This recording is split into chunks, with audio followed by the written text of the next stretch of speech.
எல்லாருக்கும் வணக்கம். நான் தங்கசெல்வி. இன்னைக்கு நம்ம இந்த ஒரு வீடியோல எத பத்தி பார்க்க போறோம் அப்படின்னா, இப்போதைக்கு நம்மளோட சோஷியல் மீடியாஸ் எல்லாத்துலயுமே பயங்கர ட்ரெண்டிங்கா பேசப்படக்கூடிய ஒரு நிறுவனம். அதாவது மைவி3 அப்படிங்கிற ஒரு நிறுவனம் நம்பகத்தன்மை வாய்ந்த நிறுவனமா? இல்லையா? அத நம்பலாமா? கூடாதா? இப்போதைக்கு ரீசென்ட்டா நடந்த அந்த ஒரு போராட்டம், தன்னெழுச்சி போராட்டம் அதோட பின்னணி என்ன? அதையும் தாண்டி அந்த நிறுவனத்தினுடைய டைரக்டர் சத்யானந்தன் அப்படிங்கிற ஒரு நபர் தந்தி சேனல்ல ரீசெண்டா கொடுத்த அந்த ஒரு இன்டர்வியூ, அந்த இன்டர்வியூ உண்மையா? பொய்யா? அவர் அதுல சொன்ன விஷயங்கள் எல்லாம் உண்மையா? பொய்யா? நம்பலாமா? கூடாதா? என்னுடைய மைவி3 அனுபவம் எப்படி இருந்துச்சு? அதையும் தாண்டி அந்த நிறுவனத்த பத்தின மறைக்கப்பட்ட சில உண்மைகள், அதாவது மறைக்கப்பட்டன்னு கூட சொல்ல முடியாது. நம்மளால கண்டுகொள்ளப்படாத, மக்களால கவனிக்கப்படாத சில விஷயங்கள் இருக்கு. நெறைய வீடியோஸ் சேனல்ஸ்ல போட்டுட்டு இருக்காங்க. இருந்தாலும் இந்த ஒரு விஷயம் ரொம்ப யாருமே பரவலா பேசப்படாத விஷயம். அந்த விஷயத்த பத்தியும் நம்ம பார்க்க போறோம். அதையும் தாண்டி இந்த நிறுவனம் எவ்வளவு காலங்கள் நீடித்திருக்கும் அப்படிங்கிறதையும் நம்ம பார்க்க போறோம். ஸோ எவ்வளவு காலங்கள் நீடித்திருக்கும்? ஒருவேளை அந்த நிறுவனத்துல இருக்கிறவங்க ஏமாற்றப்பட்டால், அதாவது மெம்பரா ஜாயின் பண்ணியிருக்கவங்க, பணம் கட்டி ஜாயின் பண்ணியிருக்கவங்க, அது வந்துட்டு கம்மி அமௌண்ட்டா இருந்தாலும் சரி, இல்ல கூடுன அமௌண்ட் 1,21,000 இருந்தாலும் சரி, அந்த அமௌண்ட்டை கட்டி அதுல ஏமாந்தவங்க, அந்த ஏமாற்றப்பட்டால் என்ன பண்ணலாம்? எப்படி வந்துட்டு அவங்க புகார் கொடுக்கலாம்? என்னென்ன மாதிரிப்பட்ட விஷயங்கள ஃபாலோ பண்ணலாம்? அப்படிங்கிறதையும் பார்க்க போறோம். இப்போதைக்கு நிறுவனம் ஆக்டிவா தான் இருந்துட்டு இருக்கு. இருந்தாலும் இந்த காலகட்டங்கள்ல அந்த நிறுவனத்துல இருந்துட்டு இருக்கவங்க, மெம்பரா இருந்துட்டு இருக்கவங்க என்னென்ன மாதிரிப்பட்ட விஷயங்கள ஃபாலோ பண்ணலாம்? எப்படி எப்படி நடந்துக்கலாம்? எப்படி முடிஞ்ச அளவுக்கு அவங்களோட ஆதாயங்கள பார்த்துக்கலாம் அப்படிங்கிறத பத்தியும் பார்க்க போறோம். இதையும் தாண்டி இந்த நிறுவனத்தினால பாதிக்கப்பட்டவங்க யாரெல்லாம், பயன்பெற்றுட்டு வரவங்க யாரெல்லாம் அப்படிங்கிறதையும் பார்க்க போறோம். மேக்ஸிமம் மறைக்கப்பட்ட விஷயங்கள் தான் நெறைய பார்க்க போறோம். எல்லா சேனல்ஸ்லயும் வர மாதிரி உள்ள டீடைல்ஸ் மட்டும் இதுல இருக்காது. அதையும் தாண்டி நம்ம என்னென்ன விஷயங்கள் கவனிக்கணும், என்னென்ன மாதிரிப்பட்ட ஆபத்துகள் வர இருக்கு, ஸோ அதுலேருந்து நம்மளை எப்படி ப்ரிவென்ட் பண்ணிக்கிறது, பாதுகாக்கிறது அப்படிங்கிறத பற்றி தான் பார்க்க போகிறோம். எப்படியும் ஒரு சிலர் வந்துட்டு நெகட்டிவ் கமெண்ட் பண்ண வருவீங்க. அந்த நெகட்டிவ் கமெண்ட் பண்ண வரவங்க எல்லாருமே கொஞ்சம் பொறுமையாக இந்த வீடியோவை ஃபுல்லாக பார்த்துட்டு அதுக்கப்புறமா நீங்கள் எவ்வளோ வேணாலும் நெகட்டிவ் கமெண்ட் பண்ணிக்கலாம். You are always welcome. So வீடியோக்குள்ளே போகலாம். இதுக்கு முன்னாடியே உங்களுக்கு அந்த கம்பெனியை பற்றின, அந்த நிறுவனத்தை பற்றின ஓரளவு தகவல்கள் தெரிஞ்சிருக்கலாம். அதாவது அந்த கம்பெனி வந்துட்டு ஒரு ஆப்பை ரன் பண்ணுறாங்க. அந்த ஆப்பை வந்துட்டு நம்ம ப்ளே ஸ்டோரில் போய் தான் டவுன்லோட் பண்ணி எடுக்கணும். அதை எடுத்துட்டு நம்ம நார்மலாக யூஸ் பண்ண முடியாது. இதுக்கு முன்னாடியே அந்த கம்பெனியில் மெம்பராக இருக்கக்கூடிய ஒரு நபரோ இல்லை ஒரு டீம் லீடர்கிட்டயோ போய் தான் நம்ம என்ன பண்ணணும்னா ஒரு ஐடியும் பாஸ்வேர்டும் ஓப்பன் பண்ணி கேட்கணும். அவங்க கொடுக்குற யூசர் நேமும் பாஸ்வேர்டும் போட்டால் மட்டும்தான் நமக்கு வந்து அந்த ஆப்புக்குள்ளே போக முடியும். அந்த ஆப் என்ன மாதிரி ரன் ஆகுது அப்படின்னா, ஆட்ஸ் பார்த்து மணி ஏர்ன் பண்ணக்கூடிய ஒரு ஆப் மாதிரி வச்சுருக்காங்க. ஆனால் இதில் இருக்கிற இன்னொரு விஷயம் என்ன அப்படின்னா, கிட்டத்தட்ட எம்எல்எம் ஸ்கீம் மாதிரியே அவங்க என்ன பண்ணுறாங்கன்னா ஃபாலோ பண்ணுறாங்க. அதாவது ஓப்பனிங் மெம்பர்லேருந்து க்ரௌன் மெம்பர் வரைக்கும். ஓப்பனிங் மெம்பர்னா ஃப்ரீயாக அந்த ஆப்பில் கம்பெனியில் ஜாயின் பண்ணக்கூடிய ஒரு மெம்பரில் இருந்து 1,21,000 கட்டி ஜாயின் பண்ணுற ஒரு மெம்பர் வரைக்கும் அதில் வந்துட்டு இருக்குது. அதில் ஒவ்வொரு கேட்டகரியும் ஒவ்வொரு மாதிரி என்ன பண்ணுறாங்கன்னா ஏர்ன் பண்ணுறாங்க. அதாவது எதுவுமே பே பண்ணாமல் ஜாயின் பண்ணுற மெம்பரில் இருந்து 1,21,000 கட்டி ஜாயின் பண்ணுற மெம்பர் வரைக்கும் மெம்பர்ஷிப் இருக்குது. அதை வந்துட்டு எப்படின்னா OM, PM, SM, silver member, golden member, diamond member, crown member, இந்த மாதிரி கேட்டகரி பிரித்து அந்தந்த நபர் கட்டுற அமௌண்ட்டுக்கு ஏற்ற மாதிரி அந்தந்த நபர் அந்த கம்பெனியில் உள்ள பொருளை வாங்குறதுக்கு பே பண்ணுற அந்த அமௌண்ட்டை பொறுத்து அவங்க வந்து ஆட்ஸ் அனுப்புகிறாங்க. அந்த ஆட்ஸை இவங்க பார்க்கும்போது அதன் மூலமாக ஏர்ன் பண்ணுறாங்க. அதாவது இப்போ 1,21,000 கட்டின ஒரு நபருக்கு வந்துட்டு ஒரு நாளைக்கு 450 ரூபாய் கிட்ட வருது. ஒரு மாசத்துக்கு வந்துட்டு 13,000 சம்திங் வந்துட்டு அவங்க அக்கௌண்ட்டுக்கு வர மாதிரி வச்சிருக்காங்க. ஸோ கிட்டத்தட்ட எம்எல்எம் ஸ்கீம் மாதிரியே தான் இருக்கு. ஆனால் அந்த நிறுவனத்தோட இயக்குனர் என்ன சொல்றாரு அப்படின்னா, இது வந்துட்டு எம்எல்எம் ஸ்கீம் எல்லாம் கிடையாது, நாங்கள் வந்துட்டு அந்த மாதிரி ஒரு இதில் இதை ரன் பண்ணலை அப்படின்ட்டு சொல்லிட்டு இருக்காரு. கிட்டத்தட்ட மேக்ஸிமம் எம்எல்எம் ஸ்கீம்னா என்ன அப்படின்னு உங்களுக்கு வந்துட்டு நிறைய வீடியோஸ் இதுக்கு முன்னாடி பார்த்துருப்பீங்க. அந்த அவேர்னஸ் கண்டிப்பாக இருந்திருக்கும். ஸோ இதுக்கு முன்னாடி நம்மளுக்கு நிறைய விஷயங்கள்ல ஏமாத்தின ஒரு ஜுவல்லரியாக இருக்கட்டும், இல்லை இதுக்கு முன்னாடி இது போல் ஏமாற்றிட்டு போன கம்பெனிகளாக இருக்கும், அதை பற்றியெல்லாம் நம்ம வந்துட்டு பார்த்துட்டு வந்திருப்போம். இதுக்கு முன்னாடி நம்மளுக்கு தெரிஞ்சிருந்திருக்கும். ஸோ இப்போ எம்எல்எம் ஸ்கீமை கூட நம்ம ஒரு ஓரமாக தூக்கி வச்சிடலாம். இந்த கம்பெனியில் வந்துட்டு இந்த மெம்பர்ஷிப் எல்லாம் வாங்குறாங்க இல்லையா, அவங்க வந்துட்டு என்ன பண்ணுறாங்க அப்படின்னா ஒரு பேமெண்ட் கொடுக்குறாங்க. இந்த பேமெண்ட்டுக்கு வந்துட்டு ஏற்ற மாதிரி ப்ராடக்ட் கொடுக்குறாங்க. அதாவது இப்போ ஒரு 360 ரூபா கட்டுறாங்க அப்படின்னா அதுக்கு ஒரு ஃபேஸ் பேக், அது அமௌண்ட் கூட கூட ஒவ்வொரு இதுக்கும் ஒவ்வொரு மாதிரி ப்ராடக்ட்னு 1,21,000 ரூபாய் கட்டுறவங்களுக்கு வந்துட்டு இம்யூனிட்டி பூஸ்டர் அப்படிங்கிற ஹெர்பல் மெடிசின் டேப்லெட் ஃபார்மில் வந்துட்டு என்ன பண்ணுறாங்கன்னா கொடுக்குறாங்க. அதை வாங்கிக்கிட்டு இவங்க வந்துட்டு 1,21,000 ரூபாய் கொடுக்கணும். அதை அவங்க சாப்பிடலாம், இல்லை சேல் பண்ணலாம், என்ன வேணாலும் பண்ணிக்கலாம், அது அவங்களோட இஷ்டம். அந்த இம்யூனிட்டி பூஸ்டர்ஸ் கூட நம்ம வந்துட்டு நார்மலாக இப்படியெல்லாம் டாக்டரோட ப்ரிஸ்கிரிப்ஷன் இல்லாமல் விற்கவும் கூடாது, வாங்கவும் கூடாது. அது சட்டத்துக்கு புறம்பான விஷயம்தான். ஆனால் அந்த நிறுவனம் வந்துட்டு பர்டிகுலராக அந்த ஒரு மெடிசனை தான், ஹெர்பல் மெடிசன் அப்படின்ட்டு என்ன பண்ணுறாங்கன்னா விற்பனை பண்ணிட்டு இருக்காங்க. ஸோ மக்கள் அதை வந்துட்டு வேண்டி விரும்பி வாங்குறாங்களான்னு கேட்டால் கண்டிப்பாக அந்த மாத்திரை அவங்களுக்கு வேணும் அப்படிங்கிறதுக்காக வாங்குறது கிடையாது. அதை வாங்கி வச்சுக்கிட்டோம் அப்படின்னா நமக்கு வந்துட்டு என்ன ஆகும், ஒரு நாளைக்கு 450 ரூபாய் வச்சு ஒரு மாசத்துக்கு 13,000 ரூபாய் சம்பாதிக்கலாம். அந்த ஆப்ல இருந்து நம்மளுக்கு வருது அப்படிங்கிற ஒரே காரணத்துக்காக என்ன பண்றாங்கன்னா, அந்த விஷயத்த வாங்கிட்டு அதுல விளம்பரம் பார்க்குறாங்க. ஒரு நாளைக்கு ஒரு 2 மணி நேரம் விளம்பரம் பார்த்தாங்கன்னா, ஒவ்வொரு விளம்பரத்திற்கும் 12 ரூபாய், 13 ரூபாய், 4 ரூபாய், 5 ரூபாய் வச்சு என்ன ஆகுதுன்னா, அவங்களுக்கு ஒரு நாளைக்கு 450 ரூபாய் வருது.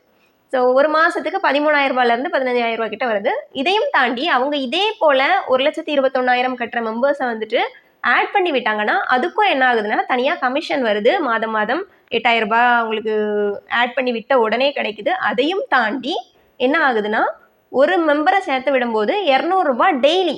அப்படின்னா ஒரு மாசத்துக்கு கிடையாது, ஒரு நாளைக்கு.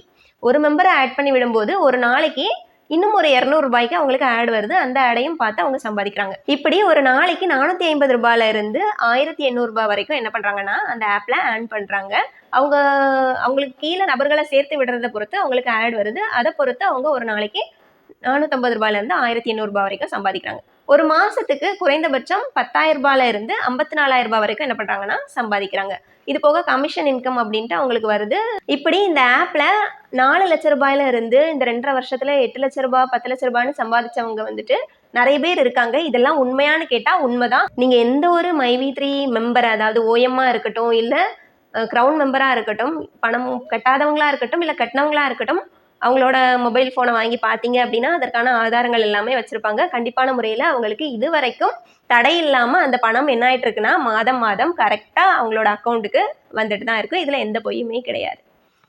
ஆனால் மைவி3 நிறுவனம் அப்படிங்கிறது நம்பகத்தன்மை வாய்ந்ததா இல்லையா அப்படின்னு கேட்டோம்னா அது கிட்டத்தட்ட ஒரு உண்மை கலந்த பொய்ன்னு சொல்லலாம். அப்படின்னா இது வரைக்கும் எந்த தப்பும் நடக்கலை, இது வரைக்கும் யாருமே ஏமாற்றப்படலை. ஆனால் இனிமே மக்கள் ஏமாற்றப்படுவதற்கான சாத்தியக்கூறுகள் அதிகமாக இருக்குது.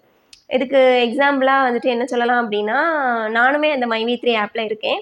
நான் எப்படி அதில் இருக்கேன் அப்படின்னா, என்னோட கிளைண்ட்ஸ் வந்து ஒரு சிலர் சொன்னாங்க, இந்த மாதிரி இந்த ஆப்பில் அவங்களோட ஹிஸ்ட்ரி நம்மளுக்கு சொல்லுவாங்க இல்லையா, அப்போ சொல்லிட்டு இருக்கும்போது அவங்க இடையில சொன்ன 1-2 விஷயங்கள்ல என்ன ஆகும்னா, இப்போ ஃபினான்ஸை எப்படி மெயின்டைன் பண்ணுறாங்க அப்படின்னு கேட்கும்போது ஒரு சிலர் வந்துட்டு இந்த ஆப்பை சொல்லியிருக்காங்க. இந்த ஆப்பில் வந்துட்டு ஹவுஸ் ஒய்ஃபாக இருப்பாங்க, எல்லாருமே லேடிஸ் தான். என்னோட கிளைண்ட்ஸ் வந்து என்கிட்ட சொன்னவங்கலாம் லேடிஸ் தான். அவங்க வந்துட்டு இந்த ஆப்பில் இருக்கும், இதில் உண்மையாகவே மணி வருது, மாதம் குறைஞ்சது 10,000 ரூபாய் வருது அப்படின்னு சொல்கிறவங்கள தான் நான் நிறைய பேரை பார்த்தேன். ஸோ அதுக்கப்புறம் என்ன ஆச்சு அப்படின்னா, நாட்கள் போக போக போக ஒரு 6 மாதத்துக்கு முன்னாடி என்ன ஆச்சுன்னா, என்னோட காண்டாக்ட்லேயே, அதாவது நம்மளோட ஃபேமிலியாக இருக்கட்டும், ஃப்ரெண்ட்ஸாக இருக்கட்டும், அவங்களே என்ன பண்ணுறாங்க அப்படின்னா, அவங்களோட டெய்லி இன்கம்மை ஸ்க்ரீன்ஷாட் எடுத்து அவங்களோட வாட்ஸ்அப் ஸ்டேட்டஸில் வைக்கிறத நான் கொஞ்ச நாளாக பார்த்துட்டு இருந்தேன். அப்போ எனக்கு என்ன தோணுச்சு அப்படின்னா, ஒருவேளை இது ட்ரஸ்டட் ஆப்பாக இருந்தா, இந்த நிறுவனம் நல்ல ஒரு நிறுவனமாக இருந்தால் நம்மளோட கிளைண்ட்ஸ் நிறைய பேர் இருப்பாங்க இல்லையா, ஃபினான்ஷியல் ப்ராப்ளம்னு இருக்கவங்களுக்கெல்லாம் இதை வந்து சஜஸ்ட் பண்ணலாம் அப்படிங்கிற ஒரு இதுக்காக தான், அதை பற்றி ஃபுல்லாக தெரிஞ்சுக்கணும் அப்படிங்கிறதுக்காக நம்ம என்ன பண்ணேன் அப்படின்னா, என்னோட ஃப்ரெண்ட்ஸ், ஃபேமிலி மெம்பர்ஸ் கொஞ்சம் பேர்லாம் இருந்தாங்க, ரிலேட்டிவ்ஸ், ஃபேமிலி மெம்பர்ஸ் இல்லை ரிலேட்டிவ்ஸ், அவங்க கிட்டலாம் என்ன பண்ணேன்னா அந்த ஆப்பை பற்றி கேட்டேன். அவங்க எல்லாருமே சொன்ன ஷாக்கிங்கான விஷயம் என்னென்னா, நாங்கள் இவ்வளோ ரூபாய் போட்டு இன்வெஸ்ட் பண்ணி தான் எங்களுக்கு மாதம் மாதம் இவ்வளோ வந்துட்டுருக்கு. ஆனால் போட்ட பணத்தை வந்துட்டு நம்ம 10 மாதத்துலேயே நம்ம எடுத்துடலாம், அதுக்கப்புறமா வரதெல்லாம் நமக்கு தானே, அந்த மாதிரி என்ன பண்ணாங்கன்னா பேசினாங்க. அப்போ அதை பற்றின ஃபுல் தகவல்களும் தெரிஞ்சால் நம்ம அடுத்த கிளைண்ட்ஸுக்கும் ரெஃபர் பண்ணலாம் இல்லையா, அப்படிங்கிற காரணத்தினால நான் என்ன பண்ணேன் அப்படின்னா, எதுக்கும் நம்மளும் ஜாயின் பண்ணலாம் அப்படின்னு நினச்சேன். யாருக்கிட்டையாவது கேட்கலாம் அப்படின்னு நினச்சேன். அப்படியே என்ன பண்ணிட்டேன்னா விட்டுட்டேன். இன்னும் கொஞ்ச நாள் போச்சு. ஹாஸ்பிட்டல் போகும்போது ஹாஸ்பிட்டல்லையும் என்ன ஆகுதுன்னா, அன்னைக்கு வந்துட்டு கர்ப்பிணி பெண்கள் எல்லாம் பார்க்குற ஒரு இடத்துல நான் போய் உட்காந்துட்ருக்கேன். அப்போது டாக்டரை பார்க்க போனவங்க ஒரு சைடு, வெயிட்டிங்கில் இருப்பாங்க இல்லையா, அதுலேயுமே ஒரு 10 பேர் இருக்காங்கன்னா அதில் ஒரு 7 பேர் என்ன பண்ணுறாங்க அப்படின்னா, மைவி3 ஆப்பை ஆட்ஸ் பார்த்துட்டே இருக்காங்க. பார்க்க என் பக்கத்தில் இருந்தவங்க பார்க்கும்போது நான் பார்த்துட்டு இருக்கும்போது என்ன ஆச்சுன்னா, அவங்க வந்துட்டு ஆட் பார்க்குறாங்க, கீழே கேப்சா வருது. அந்த கேப்சாவை அவங்க ஃபில் பண்ணோன்னா அவங்களுக்கு வந்துட்டு 16 ருபீஸ், 36 ருபீஸ் அப்படிலாம் வந்துட்டுருக்கு. நான் கொஞ்சம் நேரம் அமைதியாக பார்த்துட்டு இருந்தேன். அதுக்கப்புறம் நார்மலாக ஒரு நாள் பஸ்ஸில் போயிட்டு இருக்கும்போது, நார்மலாக இப்போ நீங்கள் பார்த்தீங்கன்னா தெரியும், ஜென்ரலாக நீங்கள் எங்கே போனாலுமே யாராவது ஒருத்தங்க கையில் இதை வச்சுட்டு வந்துட்டு மொபைலை வச்சுட்டு மைவி3 ஆப்பில் ஆட்ஸ் பார்க்குறத இப்போ நார்மலாகவே நம்ம பார்க்க முடியுது. ஸோ அந்த மாதிரி தான் நிறைய பேர் பார்த்துட்டு இருக்கும்போது நான் ட்ராவலில் ஒரு டீச்சரை மீட் பண்ணேன். அந்த டீச்சர் வந்துட்டு கவர்மெண்ட் ஸ்கூல் டீச்சர் தான், ஆனால் வந்துட்டு அவங்க இதில் இன்வெஸ்ட் பண்ணி ஆட் பார்த்துட்டு இருக்காங்க. அப்படின்னா என்னென்னா, என் பக்கத்தில் தான் இருக்கிறாங்க, ஒரு கையில் ஃபோனில் அந்த ஆடில் என்ன சொல்கிறாங்க அப்படிங்கிறதெல்லாம் அவங்க கேட்கவே இல்லை. ஜஸ்ட் ஒரு கையில் வந்துட்டு வச்சு அந்த கேப்சா வரும்போது சவுண்டெல்லாம் கம்மி பண்ணி வச்சுட்டு கேப்சா வரும்போது மட்டும் டைப் பண்ணி ஓகே கொடுத்துட்ருக்காங்க. இன்னொரு ஃபோனில் என்ன பண்ணுறாங்கன்னா பேசிகிட்டே இருக்காங்க. ஸோ இவங்க எப்போ அந்த காலை கட் பண்ணுவாங்க, நம்ம இதை பற்றின டீட்டெயில்ஸ் தெரிஞ்சுக்கலான்னு நான் கொஞ்சம் நேரம் வெயிட் பண்ணிட்டு இருந்தேன். அப்போ தான் காலை கட் பண்ணிட்டு வந்தாங்க. அப்போ அவங்களோட ஏர்னிங்ஸ் எல்லாம் காட்டினாங்க. அவங்க கிட்டத்தட்ட 1 இயராக அந்த ஆப்பில் இருந்தாங்க. போட்ட அமௌண்ட் எல்லாம் எடுத்துட்டாங்க. இனி வரக்கூடிய அமௌண்ட் எல்லாம் எனக்கு தான் அப்படின்னு சொன்னாங்க. அப்போ நான் சொன்னேன், நீங்கள் என்ன ஸ்கூலில் ஒர்க் பண்ணுறீங்க, ப்ரைவேட் டீச்சரா அப்படின்னு கேட்கும்போது, இல்லை நான் கவர்மெண்ட் ஸ்கூலில் தான் ஒர்க் பண்ணுறேன். ஆனால் வந்துட்டு இது ஏதாவது ஒரு இதுக்கு யூஸ் ஆகும் இல்லையா, நம்மளுக்கு வந்துட்டு அந்த சேலரி வந்து சேவிங்ஸ்க்கு இருந்துச்சுன்னா இது நம்மளோட செலவுகளுக்கு போகலாம் அப்படின்னு சொல்லி சொன்னாங்க. நம்ம ஆசைப்பட்டதெல்லாம் வாங்கிக்கலாம், தேவையான விஷயங்கள் எல்லாம் வாங்கலாம், குழந்தைங்களுக்கு இன்னும் கொஞ்சம் அதிகமாக பண்ணலாம், அதுக்காக நான் சேர்ந்துக்கிட்டேன், ட்ரஸ்டட் ஆப் தான் அப்படின்னு சொல்லி அவங்க சொன்னாங்க. உங்களுக்கும் வேணா ஐடி ஓப்பன் பண்ணி தரவா அப்படின்ட்டு என்கிட்ட கேட்கும்போது நான் என்ன சொன்னேன் அப்படின்னா, இல்லை இருக்கட்டும், எனக்கு தெரிஞ்சவங்களும் நிறைய பேர் இது போடுறாங்க, ஃப்யூச்சரில் தேவைப்பட்டால் நான் வந்துட்டு அவங்கக்கிட்ட கேட்டு வாங்கிக்கிறேன் அப்படின்னு சொன்னேன். ஸோ அப்படி முடிஞ்சிச்சு. அதுக்கப்புறம் எனக்கு என்ன ஆச்சுன்னா, அட்லீஸ்ட் நம்ம கிளைண்ட்ஸுக்கு ரெஃபர் பண்ணலாம், ஒருவேளை இது ஒரு ட்ரஸ்டட் ஆப்பாக இருந்தால் ரெஃபர் பண்ணலாம் இல்லையா அப்படின்னு சொல்லிட்டு என்னோட வாட்ஸ்அப்பில் ஸ்டேட்டஸ் வைக்கிறவங்க ஒரு சிலர்கிட்ட என்ன பண்ணேன் அப்படின்னா போய் கேட்டேன். அவங்ககிட்டயும் கொஞ்சம் டீட்டெயில்ஸ் எல்லாம் கலெக்ட் பண்ணிவிட்டு அவங்க எவ்வளோ நாளாக இருக்காங்க அப்படிங்கிறதெல்லாம் கேட்டுட்டு எவ்வளோ ஏர்ன் பண்ணுறாங்க அப்படின்னு கேட்டுட்டு இந்த டீட்டெயில்ஸ் எல்லாம் கலெக்ட் பண்ணிவிட்டு அவங்ககிட்ட நான் சொன்னேன், எனக்கும் ஒரு ஐடி ஓப்பன் பண்ணி தருவீங்களான்னு கேட்கும்போது அவங்க தாராளமாக அப்படின்னு சொல்லிட்டு எனக்கு ஓப்பன் பண்ணி தந்தாங்க. ஓப்பன் பண்ணி தந்த உடனே நான் உள்ளே போய் அவங்களே யூசர் நேம் பாஸ்வேர்டெலாம் போட்டு தந்தாங்க. அது ஒரு ஸ்க்ரீன்ஷாட் மாதிரி எடுத்து அனுப்புனாங்க. நான் அதை உள்ளே போட்டு போகும்போது என்ன ஆகுதுன்னா, ஃபர்ஸ்ட்டு வந்துட்டு அந்த டைரக்டர் சத்யானந்தன் இருக்கார் இல்லையா, அவர் வந்துட்டு கொஞ்ச நேரம் ஒரு வீடியோவில் பேசுகிறாரு. அதை நம்ம பார்த்துட்டு இருக்கும்போதே ஆம் ஆம் அப்படின்னு ஒரு ஆப்ஷன் காட்டுது. ஸோ பார்த்துட்ருக்கீங்களான்னு கேட்குது. நம்ம அதுக்கு எஸ் கொடுக்குற மாதிரி ஒரு ஆப்ஷன் வந்து வந்துட்டு இருக்கு. ஸோ அதை அப்போ நம்ம கொடுத்துட்ருப்போம். அது முடிஞ்சதுக்கப்புறம் என்ன ஆகுதுன்னா ஆட்ஸ் வருது. ஆட்ஸ் பார்த்துட்டு இருக்கும்போது என்ன ஆகுதுன்னா, நம்ம பார்த்துட்டு இருக்கும்போதே கேப்சா மாதிரி கீழே வருது. அதை நம்ம அந்த இதுக்குள்ளே பாக்ஸ்க்குள்ளே டைப் பண்ணி ஓகே கொடுத்தோம்னா என்ன ஆகுதுன்னா, நமக்கு ₹4 ₹2 ₹1 அப்படின்ட்டு வருது. ஸோ மொத்தத்தில் ₹5க்கு தான் வருது. ஏன்னா நம்ம ஓப்பனிங் மெம்பர், நம்ம எதுவுமே பே பண்ணல. அப்படி இருக்கும்போது அவ்வளோதான் வருது. அதுக்கு மேலே நம்ம ஆட் பார்த்தாலும் நமக்கு வராது. ஸோ இப்படி இருக்கும்போது என்ன ஆச்சுன்னா, நான் அதை ஒரு 2, 3 நாள் பார்த்தேன். அதுக்கப்புறம் பார்க்குறதே இல்லை, விட்டுட்டேன். இப்போ என்னன்னா, என்னை ஆட் பண்ணி விட்டவங்க பர்டிகுலர் டேஸுக்கு அப்புறம் எனக்கு வந்துட்டு மெசேஜ் பண்ணுறாங்க, கால் பண்ணுறாங்க, ஆட் பார்க்குறீங்களா, ஏர்ன் பண்ணுறீங்களா அப்படின்ட்டு. அவங்க என்ன தெரிஞ்சுக்கணும்னு நினைக்கிறாங்க அப்படின்னா, நம்ம அதை ஹாப்பியாக பார்க்குறோமா, அந்த மணி வரதுல நம்ம சந்தோஷப்படுறோமா அப்படிங்கிறதெல்லாம் தெரிஞ்சுக்கணும்னு நினைக்கிறாங்க. தெரிஞ்சுக்கிட்டு நம்ம அதை ஃபுல்லாக பார்த்து முடிச்சிட்டோம்னா, அவங்களோட ஹெல்ப்லேயே பேங்க் அக்கௌண்ட் நம்பர்லாம் கொடுத்து அதை நம்ம அக்கௌண்ட்டுக்கு அந்த மணியை எடுத்துக்கிறதுக்கு ஹெல்ப் பண்ணுற அந்த ஒரு மோட்டிவில் கேட்குற மாதிரி இருக்குது. எதுக்குன்னா, ஒன்ஸ் நமக்கு அந்த அமௌண்ட் கிடைச்சா தானே அடுத்த ஆசை வரும், அதில் இன்வெஸ்ட் பண்ணணும், இன்னும் நிறையா சம்பாதிக்கணும் அப்படிங்கிற எண்ணம். இன்னொன்று நம்மளை சேர்த்து விடுறதுல அவங்களுக்கும் லாபம் இருக்குங்கிறதுனால என்ன பண்ணுறாங்கன்னா, நம்மகிட்ட திரும்ப திரும்ப கால் பண்ணி கேட்குறாங்க. ஸோ இப்படியே போயிட்டு இருந்துச்சு. கேட்கும்போது நான் என்னென்னா ஆஃபீஸில் ஒர்க்கு, அப்புறம் வீடு அந்த மாதிரிலாம் இருக்கிறதுனால எனக்கு அது பார்க்க மறந்துடும், டைம் இருக்காது. அப்போ என்ன பண்ணுறாங்கன்னா, என்ன ஒரு வாட்ஸ்அப் குரூப்பில் ஆட் பண்ணி விடுறாங்க. அதில் நிறையா க்ரௌன் மெம்பர்ஸ் அப்படின்னா 1,21,000 கட்டினவங்க, ஓப்பனிங் மெம்பர்ஸ், எல்லா கேட்டகரியில் உள்ளவங்களுமே, கொஞ்சம் அமௌண்ட் போட்டவங்களும், நிறைய அமௌண்ட் போட்டவங்களும் அப்படி மிக்சடாக அந்த குரூப்பில் இருக்காங்க. அந்த ஒரு குரூப்பில் என்ன ஆட் பண்ணுறாங்க. அந்த குரூப்பில் என்ன ஆகுதுன்னா, இந்த டைரக்டர் அதாவது சத்யானந்தன் இருக்கார் இல்லையா, அவர் சொல்கிற வாய்ஸ் மெசேஜஸ், அவர் கொடுக்குற மெசேஜஸ் எல்லாமே ஃபார்வர்டு தான் ஆகுது. அவர் அந்த குரூப்பில் இல்லை. அதாவது அந்த குரூப்பில் வந்துட்டு ஒரு டீம் லீடர்னு எப்படி அவங்க இது பண்ணுறாங்க அப்படின்னா, அவங்க வந்துட்டு நிறைய க்ரௌன் மெம்பர்ஸ் 1,21,000 கட்டுறாங்க இல்லையா, அந்த மெம்பர்ஸை அதிகமாக சேர்த்து விட்டவங்க டீம் மெம்பர்ஸாக இருக்காங்க. அந்த டீம் மெம்பர்ஸும் தான் அதில் இருக்காங்க. ஸோ இப்படி ஒவ்வொரு குரூப்பாக நிறைய குரூப் இருக்குது. கிட்டத்தட்ட நம்ம தமிழ்நாட்டிலே 800 மைவி3 ஸ்டோர்ஸ் இருக்குது. அதுக்கப்புறம் என்னென்னா ஜோன் டைரக்டர்ஸ் இருக்காங்க, டைரக்டர் இருக்கார். இந்த மாதிரி நிறைய விஷயங்கள் அந்த குரூப்புக்கு போனதுக்கப்புறம் எனக்கு தெரிஞ்சுக்கிட்டேன். நிறையா ஈவெண்ட்ஸ் கண்டக்ட் பண்ணுறாங்க, அங்கங்கேயா மீட்டிங்ஸ் எல்லாம் நடக்குது. அந்த மீட்டிங்ஸோட ஃபோட்டோஸ் எல்லாம் வருது. அந்த எம்டி டைரக்டர் போட்ட யூடியூப் வீடியோஸ் எல்லாம் அந்த குரூப்பில் ஷேர் பண்ணுறாங்க. புதுசாக 1,21,000 கட்டின மெம்பர்ஸ் எல்லாம் அதில் வந்துட்டு என்ன ஆகுறாங்கன்னா ஆட் ஆகிட்டே இருக்காங்க. அவங்கள வெல்கம் பண்ணுறாங்க. அவங்களோட ஏர்னிங்ஸ் எல்லாம் ஸ்க்ரீன்ஷாட் எடுத்து போடுறாங்க. அந்த குரூப்பில் இருக்க எல்லா மெம்பர்ஸுமே அவங்களோட டெய்லி ஏர்னிங்ஸை ஸ்க்ரீன்ஷாட் எடுத்து அந்த குரூப்பில் போட்டுகிட்டே இருக்காங்க, போஸ்ட் பண்ணிகிட்டே இருக்காங்க. இதில் ஆர்வமாக இருக்கிற ஓப்பனிங் மெம்பர்ஸ் எல்லாம் அவங்கக்கிட்ட கேட்டு அவங்களும் க்ரௌன் மெம்பர்ஸ், அதாவது 1,21,000 கட்டுறவங்களா மாறிட்டே இருக்காங்க. இதெல்லாம் நான் கொஞ்ச நாளாக பார்த்துட்டு இருந்தேன். அப்பப்போ குரூப்பில் பார்ப்பேன். ஆனால் எனக்கு வந்துட்டு ஆட்ஸ் எல்லாம் பார்க்குற மைண்ட் செட் இருக்காது. அந்த டீம் லீடர் வந்துட்டு என்ன பண்ணுவாங்கன்னா, நம்மளுக்கு கால் பண்ணுவாங்க, ஆட்ஸ் பார்க்குறீங்களா, ஏன் பார்க்கல, பாருங்கள், 5 மினிட்ஸ் தானே, இப்போ நீங்கள் ஓப்பனிங் மெம்பராக தானே இருக்கீங்க, 5 மினிட்ஸ் ஒரு வீடியோ பார்க்குறதுக்கு உங்களுக்கு டைம் இல்லையா, ஆஃபீஸ் பிரேக்கில் கூட நீங்கள் பார்க்கலாமே, இல்லை வீட்டுக்கு வந்துட்டு இருக்கும்போது கூட பார்க்கலாம், இல்லை வீட்டில் இருந்து கூட நைட்டு கூட பார்க்கலாம், நைட் வரைக்கும் கூட அந்த ஆப் வந்து ஆக்டிவாக தான் இருக்கும். இந்த மாதிரிலாம் நம்மளை சொல்கிறாங்க. எனக்கு இவ்வளோ வந்திருக்கு அவ்வளோ வந்திருக்கு, பரவாயில்ல என்னோட லைஃப் சேஞ்ச் ஆகிட்டு. உண்மையாகவே அவங்களுக்கு லைஃப் சேஞ்ச் ஆனதை தான் அவங்க சொல்கிறாங்க, பொய்யா சொல்லலை. உண்மையாகவே அவங்களுக்கு நிறைய இன்கம் வருது, எல்லாத்துக்குமே வருது. அது பொய் கிடையாது. நான் உண்மை கலந்த பொய்ன்னு எதை சொன்னேன் அப்படின்னா, இப்போ ரீசெண்டாக வந்துட்டு நானே ரீசெண்டாக தான் அதில் ஜாயின் பண்ணேன். அந்த குரூப்பில் நடந்த விஷயங்கள் தெரிஞ்சுது. இப்போ ஒரு போராட்டம் நடந்துச்சு இல்லையா, அந்த போராட்டம் அவருக்கு கம்ப்ளைண்ட் கொடுத்தாங்க, அந்த சக்தி ஆனந்தன் மேலே கம்ப்ளைண்ட் கொடுத்தாங்க. அந்த நிறுவனம் வந்துட்டு நம்பகத்தன்மை வாய்ந்த நிறுவனம் இல்லை, அதில் வந்துட்டு ப்ராடக்ட் வந்து டாக்டரோட ப்ரிஸ்கிரிப்ஷன் இல்லாமல் கொடுக்குறாங்க, அது வந்துட்டு நல்ல தரச்சான்றிதழ் பெற்ற ப்ராடக்ட் இல்லை, அவங்க வச்சுருக்க எல்லா ப்ராடக்ட்டுமே லோக்கல் ப்ராடக்ட்ஸாக இருக்குது அப்படிங்கிற மாதிரிப்பட்ட கம்ப்ளைண்ட்ஸ் எல்லாம் வந்துச்சு. இன்னொன்று அவங்க அந்த கம்பெனி வந்துட்டு கரெக்டான பேங்க் அக்கௌண்ட்டு டீட்டெயில்ஸ் எல்லாம் ஃபாலோ பண்ணுறாங்களா, டேட்டாஸ் எல்லாம் வச்சுருக்காங்களா, சர்டிஃபிகேட்ஸ் எல்லாம் வச்சுருக்காங்களா அப்படிங்கிறதெல்லாம் தெரியலை. அவங்களோட பணம் வரவு செலவு எவ்வளோ வருதுங்கிறதுக்கெல்லாம் ப்ராப்பராக கணக்கு காட்டுறாங்களா அப்படின்னு கேட்டால் கிடையாது. அப்படிங்கிற மாதிரிலாம் நிறைய கம்ப்ளைண்ட்ஸ் வந்துட்டு என்ன ஆச்சுன்னா, 1-2 கம்ப்ளைண்ட்ஸ் வந்துட்டு என்ன ஆச்சுன்னா ரெஜிஸ்டர் ஆகுது அப்படின்னு சொல்லிட்டு போராட்டம்.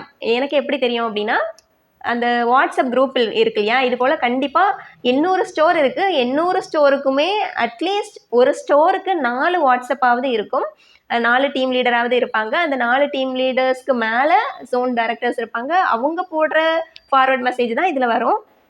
அப்புறம் அந்த சத்யானந்தன் இருக்கார் இல்லையா டைரக்டர், அவர் போடுற மெசேஜஸும் அதில் வரும். அப்படி மாறி மாறி என்ன ஆகுதுன்னா, அந்த குரூப்பில் வரக்கூடிய மெசேஜஸ் எல்லாம் இப்போ கொஞ்ச நாளாகவே நான் என்ன பண்ணேன்னா லிசன் பண்ணிகிட்டே இருந்தேன்.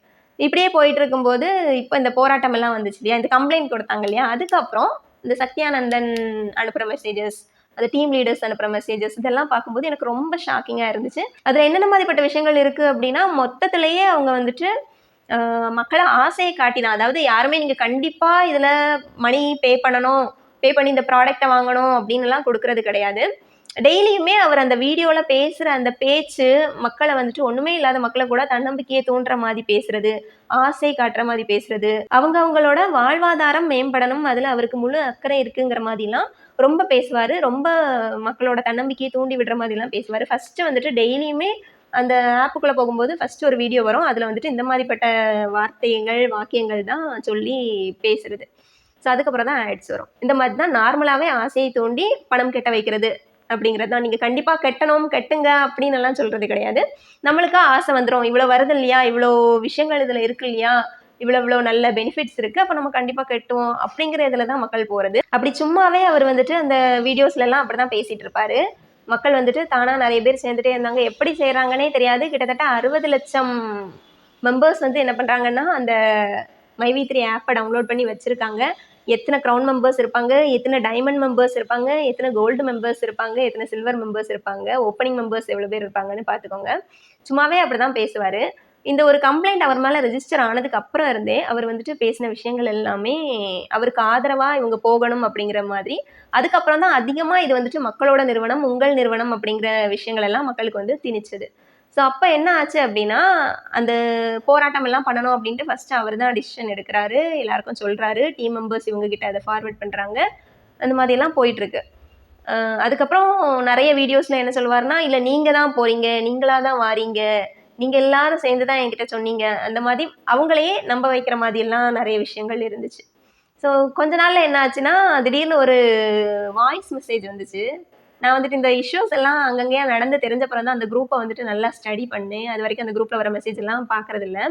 அப்போ வந்துட்டு இந்த கம்ப்ளைண்ட் ரெஜிஸ்டர் ஆன ஒரு 4வது நாளோ 5வது நாளோ அவர் என்ன பண்ணியிருந்தாரு அப்படின்னா, ஒரு வாய்ஸ் மெசேஜ் அனுப்பியிருந்தாரு. அதில் என்ன சொல்லியிருந்தாரு அப்படின்னா, 1500 கிலோமீட்டருக்கு அங்கே இருந்து 500 பேர் விஜயவாடாவில் இருந்து இங்கே வராங்க, எனக்கு ஆதரவாக வராங்க, நம்ம நிறுவனத்துக்கு ஆதரவாக வராங்க, அவங்க எவ்வளோ கொந்தளிச்சு போய் வருவாங்க, அவங்க மனசில் எவ்வளோ உணர்வுகள் இருக்கும், அவங்க வாழ்வாதாரத்தை காப்பாற்ற வராங்க, அவங்களுக்கு மட்டுமா வாழ்வாதார பிரச்சனை, உங்களுக்கும் தானே அந்த பிரச்சனை இருக்குது, நீங்கள் வந்துட்டு இப்படி அமைதியாக இருக்கீங்க, நான் நேற்று ராத்திரி 2 மணிக்கே வந்துட்டு மெசேஜ் அனுப்புனேன், ஆனால் யாருமே இது வரைக்கும் நாங்கள் வாரோம் கலந்துக்கிறோன்னு ஒரு ஆள் கூட நீங்கள் சொல்லாமல் இருக்கீங்க, அப்போ 1500 கிலோமீட்டருக்கு அங்கேருந்து வரவங்க எங்கே, நீங்கள் எங்கே, நீங்கள்லாம் இங்கே தான் இருக்கீங்க, பக்கத்தில் தான் இருக்கீங்க, ஆனாலும் நீங்கள் வரமாட்டேங்கிறீங்க.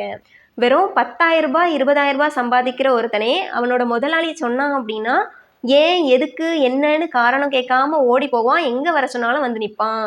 ஆனால் நான் நேற்று ராத்திரி 2 மணிக்கு போட்ட மெசேஜ் நீங்கள் யாருமே பார்க்கல, பதில் கூட சொல்லலை. சோன் டேரக்டர்ஸ்கிட்டையும் நீங்கள் எதுவுமே சொல்லலை வாரோம் அப்படின்னு எந்த பதிவுமே தரல. டீம் லீடர்ஸும் எனக்கு எந்த தகவலுமே தரல.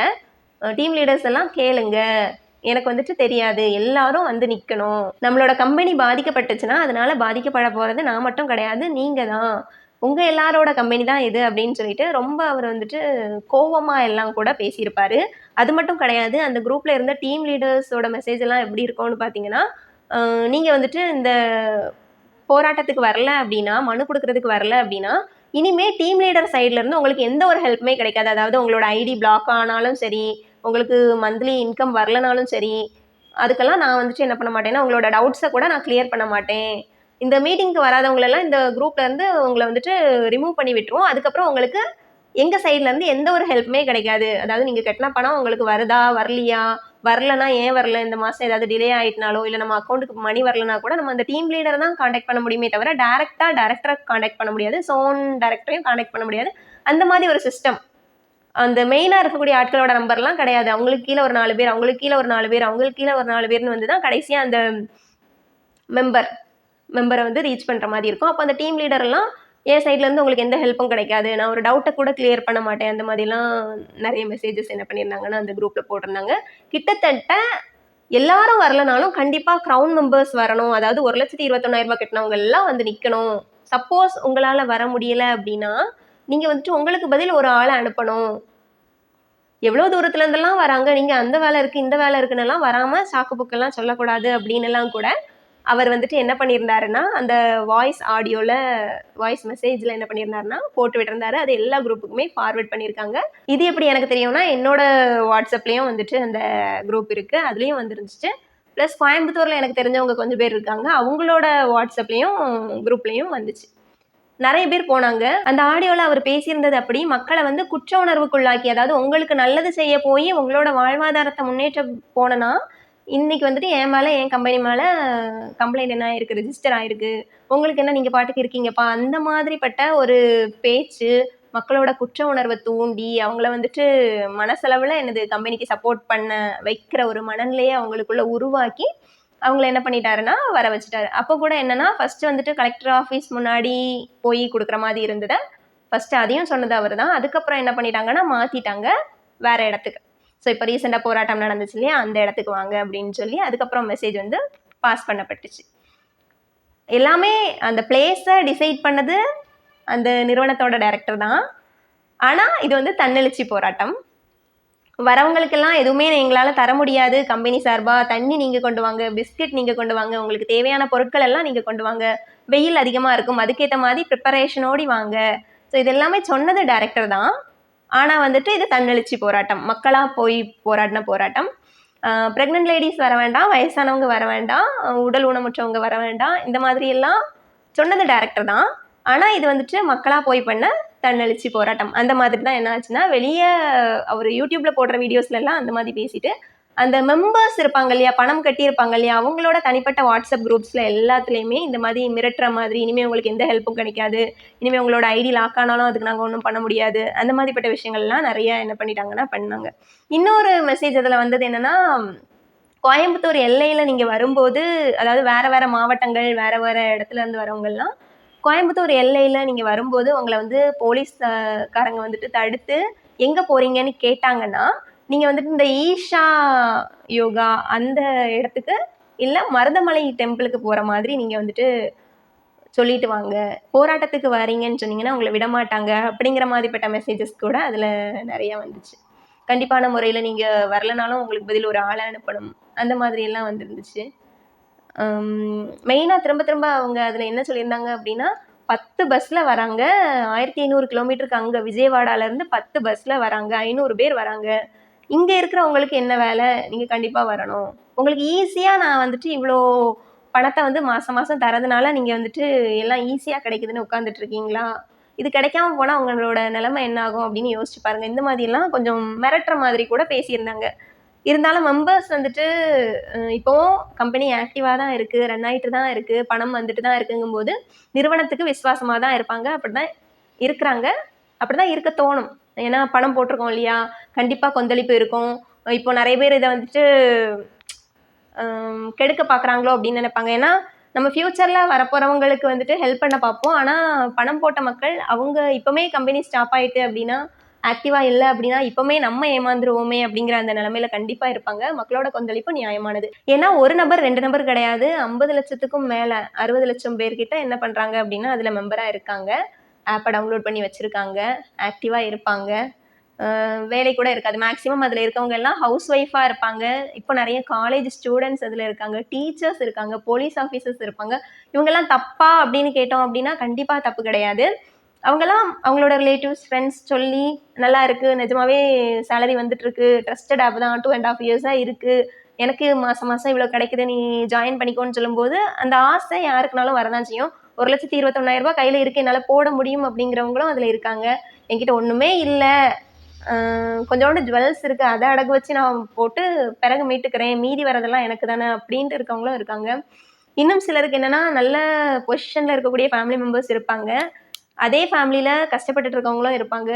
அப்போ அந்த கஷ்டப்பட்டுட்டு இருக்கக்கூடிய ஃபேமிலியில் இருக்கவங்களுக்கு அதே ஃபேமிலியில் கொஞ்சம் நல்ல நிலைமையில் இருக்கவங்க அவங்களால முடிஞ்ச ஹெல்ப்பை பண்ணி இந்த ஆப்பில் பே பண்ணி ஜாயின் பண்ணி விட்டுட்டு ஃபஸ்ட்டு தொடக்கத்தில் வரதெல்லாம் இவங்களுக்கு கொடுத்துட்ற மாதிரியும் அதுக்கப்புறம் கிடைக்கிறதெல்லாம் அவங்க வச்சுக்கிற மாதிரி, இந்த மாதிரிலாம் நான் நிறைய என்ன பண்ணேன்னா என்னோடய கிளைண்ட்ஸ், எனக்கு தெரிஞ்சவங்க, இந்த ஆப் யூஸ் பண்ணுறவங்க, ஏர்ன் பண்ணிகிட்டு இருக்கவங்க நிறைய பேர்கிட்ட கேட்டு தெரிஞ்சேன். ஏன்னா கோயம்புத்தூர்லேயும் என்னோடய ரிலேட்டிவ்ஸ் நிறைய பேர் இருக்காங்க, தெரிஞ்ச ஃப்ரெண்ட்ஸ் நிறைய பேர் இருக்காங்க, இங்கேயுமே அப்படி தான். அப்போது இந்த மாதிரி பற்றிய டீட்டெயில்ஸ் எல்லாம் எனக்கு தெரியும், அந்த குரூப்பில் வந்த விஷயங்கள்லாம் தெரியும். இப்போ இந்த டைரக்டர் என்ன பண்ணிட்டாரு அப்படின்னா, இங்கே இவ்வளோ பண்ணி அந்த போராட்டம் முடிஞ்சது, போய் மனு கொடுத்துட்டு வந்தாச்சு. அதுக்கப்புறம் தந்தி சேனலில் ஒரு இன்டர்வியூ கொடுத்தாரு. அந்த இன்டர்வியூவை பார்த்த பிறகு தான் எனக்கு வந்துட்டு என்ன இவ்வளோ ரூடாக அந்த குரூப்பில் ஒவ்வொருத்தங்கக்கிட்டையும் ஃபோர்ஸ் பண்ணி, டீம் லீடர்ஸ் எல்லாம் ஒவ்வொருத்தங்களுக்கா கால் பண்ணி கண்டிப்பாக வரணும்னு சொல்லி, கன்னியாகுமரியில் இருக்கிறவங்கலேருந்து ஆல் ஓவர் தமிழ்நாடு இருக்கிறவங்க எல்லாரையுமே ஃபோர்ஸ் பண்ணி வர வச்சுட்டு, அவங்க என்ன நடந்துச்சு அப்படின்னா, அந்த தந்தி இன்டர்வியூவில் தானாக சேர்ந்த கூட்டம், நான் யாரையுமே வர சொல்லலை, என்னோட மக்கள் எனக்காக வந்தாங்க, அது அவங்களோட ஆப்பு, அவங்களோட நிறுவனம், அவங்களோட நிறுவனத்தை காப்பாற்றுறதுக்காக வந்தாங்க அப்படின்ட்டு. ஆனால் இந்த குரூப்ல எல்லாம் உங்களோட வாழ்வாதாரத்தை நீங்கள் காப்பாற்றிக்கணும்னா நீங்கள் என்ன பண்ணணும் அப்படிங்கிற மாதிரிப்பட்ட கிட்டத்தட்ட அவங்கள பிளாக்மெயில் பண்ணி கூப்பிட்ட மாதிரி தான் என்ன ஆச்சுன்னா இருந்துச்சு. நீங்கள் கவனிக்கலைன்னா இப்போ கூட ஒரு தடவை போய் பாருங்கள். கண்டிப்பாக மற்றவங்கள விட அதில் பணம் போட்டிருக்க மக்கள் போய் பாருங்கள், ரொம்ப அறிவுபூர்வமான பேச்சு. ஃப்யூச்சரில் அவங்கள ஏமாத்துறதுக்கு இதுதான் பெஸ்ட்டு ஒரு வழி அவருக்கு இருக்கக்கூடியது. என்ன அப்படின்னா, அதில் போய் பார்த்தீங்கன்னா சொல்லுவார், நான் வந்துட்டு சிட் ஃபண்ட் நடத்தலை, நான் வியாபாரம் பண்ணுறேன், அதாவது என்ன பிஸ்னஸ் பண்ணிகிட்ருக்கேன், யாருமே என்கிட்ட வந்துட்டு இன்வெஸ்ட் பண்ணலை, என்கிட்ட பர்ச்சேஸ் பண்ணுறாங்க, மக்கள் வந்துட்டு என்கிட்ட பர்ச்சேஸ் தான் பண்ணுறாங்க, யாருமே இன்வெஸ்ட் பண்ணலை அப்படிங்கிற ஒரு விஷயத்த அழுத்தமாக அந்த தந்தி சேனல் இன்டர்வியூவில் என்ன பண்ணியிருப்பாருன்னா சொல்லியிருப்பாரு. இதுவுமே அவர் தப்பிச்சு போகிறதுக்கு ஒரு வழி தான். முன்னாடி காலத்துல எல்லாம் என்ன பண்ணுவாங்கன்னா, அந்த கம்பெனி நடத்திட்டு ஓடி போயிடுவாங்க, இல்லைனா எல்லோ நோட்டீஸ் அனுப்பிடுவாங்க. எல்லோ நோட்டீஸ்னால் உங்களுக்கு தெரியும்னு நினைக்கிறேன். இப்போ கம்பெனி நல்லா போயிட்டுருக்கோம், அதில் இருக்கக்கூடிய வருமானத்தெல்லாம் அவங்க என்ன பண்ணுவாங்கன்னா பதுக்கிட்டு, கடைசி கொஞ்சம் காலங்களுக்கு நிறைய பேங்க்ஸில் என்ன பண்ணுவாங்கன்னா மாறி மாறி லோன் வாங்கி அந்த லோனை வந்துட்டு மக்களுக்கு கொடுத்த மாதிரி காட்டுவாங்க. கம்பெனி கடனில் தான் ஓடிட்டுருக்கு அப்படின்னு மக்களை நம்ப வைப்பாங்க. கடைசியில் கவர்மெண்ட்டை வந்துட்டு என்ன பண்ணுவாங்கன்னா, கோர்ட்டில் வந்துட்டு எல்லோ நோட்டீஸ் என்ன பண்ணுவாங்க சப்மிட் பண்ணிவிட்டு, இந்த மாதிரி எங்களுக்கு வந்து லாபமே இல்லை, கம்பெனி ஃபுல்லாகவே நஷ்டத்தில் தான் ஓடுது, எந்த ஒரு பணமும் எங்ககிட்ட இப்போ இல்லை, எங்ககிட்ட இருக்கிறதெல்லாம் கடன் மட்டும்தான் அப்படின்ட்டு அவங்களோட வாழ்க்கையை இம்ப்ரூவ் பண்ணிக்கிறதுக்கு போய் இனிமேலாவது அவங்க நார்மலாக கடனில் இருக்கோம், இதுலேருந்து மீள்றதுக்கு ஹெல்ப் பண்ணுங்கிற மாதிரி எல்லோ நோட்டீஸ் என்ன பண்ணுவாங்கன்னா கொடுப்பாங்க. ஸோ அப்படி தான் இருந்துட்டு இருந்துச்சு முன்னாடி ஏமாத்துற கம்பெனிஸ். ஒன்று தப்பிச்சு வெளிநாடுகளுக்கு ஓடிடுவாங்க, அதுக்கப்புறம் நம்ம எப்படி தேடினாலும் அவங்கள பிடிக்க முடியாது, அந்த மாதிரி இருக்கும். அப்படி இல்லை அப்படின்னா இருக்கிறதே இருக்குது பெஸ்ட் ஒரு விஷயம் என்னென்னா எல்லோ நோட்டீஸ், அதை கொடுத்துட்டு பேசாமல் என்ன பண்ணுவாங்க, தப்பிச்சே ஓட வேண்டாம், என்ன பண்ணுவாங்க இருந்துக்குவாங்க. ஆனால் அதில் இருக்கக்கூடிய மைனஸ் என்னென்னா, அவங்களோட ஃபேமிலியில் யாருமே அதுக்கப்புறம் லோன் எதுவுமே வாங்க முடியாது. அவங்களா இருக்கட்டும், அவங்களோட குழந்தைங்களா இருக்கட்டும், பிஸ்னஸ் பண்ணுறோம் அப்படின்ட்டு பேங்க்கில் லோன் வாங்க முடியாது, அந்த மாதிரி இருக்கும். அவங்களுக்கு அடுத்தடுத்து வரக்கூடிய தலைமுறைகளும் அதே போல் இருக்கும், அவங்களுக்கு லோன் எதுவுமே கிடைக்காது, வேறு பெரிய ஹெல்ப் எதுவுமே கிடைக்காது, அந்த மாதிரி இருக்கும். ஆனால் இந்த கம்பெனியை பொறுத்த வரைக்கும் அவர் அழுத்தம் திருத்தமாக சொல்கிறாரு, அவங்க என்கிட்ட இருந்து இந்த ப்ராடக்டை தான் வாங்குறாங்க. இப்போ 1,21,000 நீங்கள் மாத்திரை தான் வாங்குறீங்க, ஃபேஸ் கேர் பேக் தான் வாங்குறீங்க, அந்தந்த பட்ஜெட்டுக்கு ஏற்ற மாதிரி நீங்கள் திங்ஸ் தான் வாங்குறீங்க, அந்த ஆடு பார்த்து கொடுக்குற சம்பளம் வந்து ஆடு பார்க்குறதுக்காக தான் உங்களுக்கு தரப்படுது, அதுக்கும் உங்களோட இன்வெஸ்ட்மெண்ட்டுக்கும் நீங்கள் பர்ச்சேஸ் இன்வெஸ்ட்மெண்ட்டுன்னு அவர் சொல்லலை, பர்ச்சேஸ் நீங்கள் பர்ச்சேஸ் பண்ணதுக்கும் அதுக்கும் எந்த ஒரு சம்மந்தமும் கிடையாது அப்படின்னு சொல்கிறாரு. மெம்பர்ஸ் ஓப்பனிங் மெம்பர்ஸாக இருந்தாலும் சரி, க்ரௌட் மெம்பர்ஸாக இருந்தாலும் சரி, இந்த ஒரு டைரக்டர் தப்பி ஓட வேண்டிய அவசியமே இல்லை. அவர் என்னதான் சொல்கிறாரு, நான் யார்கிட்டையுமே இன்வெஸ்ட் பண்ண சொல்லலை, இன்னொன்று கட்டாயமும் படுத்தலை, அவங்களா என்னோட ப்ராடக்டை என்கிட்ட இருந்து வாங்கியிருக்காங்க, அதுக்கான பணத்தை எனக்கு தந்திருக்காங்க, நானாக தான் மக்களோட வாழ்வாதாரத்தை மேம்படுத்தணுங்கிறதுக்காக ஆட் பார்க்க வச்சு என்ன பண்ணிட்டு இருக்கேன், மாதம் மாதம் ஒரு அமௌண்ட்டை கொடுத்துட்ருக்கேன், ஒரு நாளைக்கு இவ்வளோன்னு கொடுத்துட்ருக்கேன், நான் உங்களை வாழ வச்சுட்ருக்கேன்னு சொல்கிறார். அப்போ கிட்டத்தட்ட நீங்கள் கெட்டின பணத்துக்காக உங்களுக்கு வந்துட்டு எதுவுமே கிடைக்கல, அவராக என்ன பண்ணிட்டு இருக்காரு, அவருக்கு வரக்கூடிய லாபத்தில் ஒவ்வொரு கமிஷன் என்ன பண்ணிட்டு இருக்காரு, தந்துட்டு இருக்காரு. இந்த மாதிரியும் வார்த்தைகளை யூஸ் பண்ணுறாரு. நீங்கள் அவருக்கு இப்போ என்ன பண்ணுறீங்க, ஆதரவாக போய் போராடுறீங்க, அவரை பற்றி யாராவது ஒருத்தங்க அந்த கம்பெனியை பற்றி நிறுவனத்தை பற்றி தப்பாக பேசிட்டா கொந்தளிக்கிறீங்க, கோபப்படுறீங்க. ஆனால் இதுக்கு பின்னாடி இந்த கம்பெனி பெரிய அளவில் மக்களை ஏமாற்றும் போது யாருமே ஒரு கேள்வி கூட கேட்க முடியாத நிலைமைக்கு ஆயிடுவோங்கிறத நீங்கள் என்ன பண்ணல அப்படின்னா யோசிக்கலை. அதுதான் என்னன்னா இதில் இருக்கக்கூடிய மிக வருத்தமான விஷயம். அதுதான் நான் சொன்னேன் இல்லையா, இந்த நிறுவனம் வந்து உண்மை கலந்த பொய். இப்போ முழுசா பொய்யா இருந்தால் நம்ம வந்துட்டு கண்டுபிடிச்சிடலாம்.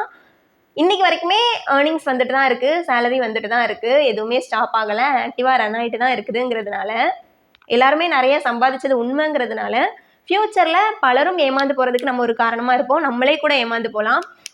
இன்னும் கொஞ்ச நாள் இந்த கம்பெனி எவ்வளோ நாள் இருக்குன்னு தெரியாது. கிட்டத்தட்ட இது வந்துட்டு என்னன்னா, நீங்கள் கொடுக்குற அந்த பணத்தை தான் வச்சு உங்களுக்கு தந்துட்டு இருக்காங்க. நீங்கள் அதுக்கு அடுத்து சேர்த்து விடுறவங்க கட்ட தான் ஏற்கனவே இருக்கிறவங்களுக்கும் சேர்த்து விடுறவங்களுக்கும் அந்த பணம் என்ன ஆகிட்டு இருக்குன்னா வந்துட்டு இருக்கு. கிட்டத்தட்ட அது ஒரு செயின் ஃபார்மில் தான் என்ன ஆகிட்டு இருக்கு, வந்துட்டு இருக்கு. ஸோ இப்போ இதை பற்றின அவேர்னஸ் நிறைய மக்களுக்கு கிடச்சிருச்சு. நல்லா யோசிச்சு பாருங்க, ஒரு நாளைக்கு 5 ரூபா வச்சு உங்கள் 60 லட்சம் பேருக்கும் கொடுத்தாங்கனாலே அவங்க கோடிக்கணக்கில் என்ன பண்ணணும், பணம் இருக்கணும். ஸோ இப்போ ஓரளவு அவேர்னஸ் கிரியேட் ஆகி இந்த செயின் ஸ்டாப் ஆகும்போது அந்த நிறுவனம் உங்களுக்கு எப்படி பணம் தந்து உதவும், எப்படி? கண்டிப்பாக இந்த செயின் சிஸ்டம் ஸ்டாப் ஆச்சு அப்படின்னா, அடுத்தடுத்து இந்த கம்பெனியில் ஜாயின் ஆகிற மெம்பரோட எண்ணிக்கை குறைஞ்சிச்சு அப்படின்னா, தானாகவே கம்பெனி என்ன பண்ணோன்னா சில விதிமுறைகளை திரும்ப கொண்டு வரும். என்ன பண்ணுவாங்க அப்படின்னா, நீங்கள் வந்துட்டு இவ்வளோ நாள் 2 மணி நேரம் ஆட் பார்த்து ஏர்ன் பண்ண மணியை ஒரு நாளைக்கு 12 ஹவர்ஸ் பார்க்கணும்னு சொல்லுவோம். 12 ஹவர்ஸ் நம்மளால் பார்க்க முடியுமா? கண்டிப்பாக முடியாது. இல்லை நீங்கள் வந்துட்டு 12 ஹவர்ஸ் பார்த்தாலுமே இந்த அமௌண்ட் வராது, இதில் பாதி தான் வரும் அப்படின்னு கூட சொல்ல வாய்ப்பு இருக்குது. அதாவது உங்களை ஒரேடியாக ஏமாத்துறதுக்கும் வாய்ப்பு இருக்குது, கொஞ்சம் கொஞ்சமாக ஏமாத்துறதுக்கும் வாய்ப்பு இருக்குது, கொஞ்சம் கொஞ்சமாக கொண்டு வந்து ஏமாத்துறதுக்கும் வாய்ப்பு இருக்குது, ஸ்டாப் பண்ணுறதுக்கும் வாய்ப்பு இருக்குது. ஒரேடியாக இப்போதைக்கு என்னதான் கம்பெனிக்கு எதிராக நிறைய பேர் இது மக்களை மீட்கணும், மக்களை வந்து அந்த பிரச்சனை வர்றதுக்கு முன்னாடி காப்பாற்றணும்னு நிறைய பேர் செயல்பட்டாலும் இன்னும் அவங்க ஸ்ட்ராங்காக இல்லை, நாங்கள் நம்பிக்கையானவங்க தான், நாங்கள் இருக்கோம், நாங்கள் ஓடலை அப்படிங்கிற விஷயங்கள் எல்லாம் சொல்லும்போது இன்னும் நிறைய பேர் நம்பி இன்னும் ஜாயின் பண்ணிட்டு தான் இருக்காங்க. அதில் வருத்தப்பட வேண்டிய விஷயம் என்ன அப்படின்னா, நான் அந்த வாட்ஸ்அப் குரூப்பில் இருக்கிறேன்னு சொன்னேன் இல்லையா, இப்போ இந்த கம்ப்ளைண்ட் ஃபைல் ஆகி இந்த போராட்டம்லாம் முடிஞ்சதுக்கு அப்புறமே இந்த ஒரு குரூப்பில் மட்டுமே 6 பேர் பாருங்க, கிட்டத்தட்ட 8-10 லட்சம் வந்தாச்சு. அப்போ ஒவ்வொரு இடத்துலையும் மக்கள் இன்னும் ஏமாந்துட்டு தான் இருக்காங்க. அது அவங்களுக்கு வாய்ப்பாக போகுது. அவங்களுக்குன்னு ஒரு டார்கெட் வச்சுருப்பாங்க, அது முடிகிற டைமில் மொத்தமாக க்ளோஸ் பண்ணிட்டு போயிட்டா கூட இப்போ பேசிகிட்டு இருக்க மக்களால் கண்டிப்பாக கேள்வி கேட்கவே முடியாது. இப்போ ஆதரவாக போன மக்கள் எதிர்த்து நிற்க முடியாது. காரணம் என்ன அப்படின்னா, ஒன்று அவங்க எல்லோ நோட்டீஸ் தராங்க, தரல, என்ன பண்ண வாய்ப்பு இருக்குன்னா, கொஞ்ச நாளைக்கு இப்போ தந்திருக்காங்களா, இனிமேல் வரக்கூடிய நீங்கள் கட்டுற பணத்தை எல்லாம் பதுக்கிக்கிட்டு பேங்கில் லோன்ஸ் எடுத்து உங்களுக்கு வந்துட்டு கிட்டத்தட்ட கொஞ்சம் நாட்கள், கொஞ்சம் மாதங்கள் அக்கௌண்ட்டுக்கு சம்பாத்தியம் வர மாதிரி பண்ணிவிட்டு, அதுக்கப்புறம் இல்லை கம்பெனி முழுசாகவே நஷ்டத்தில் தான் இருக்குது, எங்களுக்கு லாபமே இல்லை அப்படின்னு சொல்லி எல்லோ நோட்டீஸ் கொடுக்க வாய்ப்பு இருக்குது. அப்போ அவங்க ஓடி ஒழிய தேவையே இல்லை. இன்னொன்று என்ன அப்படின்னா, ஃபாரின் கண்ட்ரிஸ் ஏதாவது போயிட்டாங்கன்னா நம்ம தேடி பிடிக்க முடியுமா? கண்டிப்பாக கிடையாது. அதுக்கப்புறம் போலீஸ் நம்மளுக்கு ஹெல்ப் பண்ண முயற்சி பண்ணுவாங்க, கவர்மெண்ட் நம்மளுக்கு ஹெல்ப் பண்ண முயற்சி பண்ணுவாங்களே தவிர கண்டிப்பாக நம்ம போட்ட பணம் கிடைக்குமா அப்படின்னா கிடையாது. அதனால நான் இப்போ மக்களுக்கு சொல்ல வர விஷயம் என்ன அப்படின்னா, நீங்கள் ஆல்ரெடி பணத்தை அந்த ஆப்பில் போட்டுட்டீங்க, நிறுவனத்தில் போட்டுட்டீங்க அப்படின்னா, இந்த ஆப் எவ்வளோ நாளைக்கு இருக்கும்னு தெரியாது, நிறுவனம் எவ்வளோ நாளைக்கு இருக்கும்னு தெரியாது, இருக்கிற வரைக்கும் அந்த ஆதாயத்தை எடுத்துக்க பாருங்கள். ஆனால் இனிமேல் புதுசாக எந்த ஒரு மெம்பர்ஸையுமே நீங்கள் ஆட் பண்ணி விடணும்னு ட்ரை பண்ணாதீங்க. ஏன்னா நீங்கள் புதுசாக மெம்பர்ஸ் ஆட் பண்ணும்போது ஒரு காலகட்டத்தில் நிறுவனத்தில் இருக்கவங்க எல்லாருமே தப்பிச்சிருவாங்க. ஆனால் நீங்கள் ஆட் பண்ணி விட்டவங்க உங்கள் சர்க்கிளில் உள்ளவங்களா இருப்பாங்க, உங்களோட ஃபேமிலியாக இருப்பாங்க, ஃப்ரெண்ட்ஸாக இருப்பாங்க, ரிலேட்டிவ்ஸாக இருப்பாங்க, யாராக வேணாலும் இருக்கலாம், தெரிஞ்ச ஒரு நபராக இருப்பாங்க, ஊர்க்காரங்களாக இருப்பாங்க.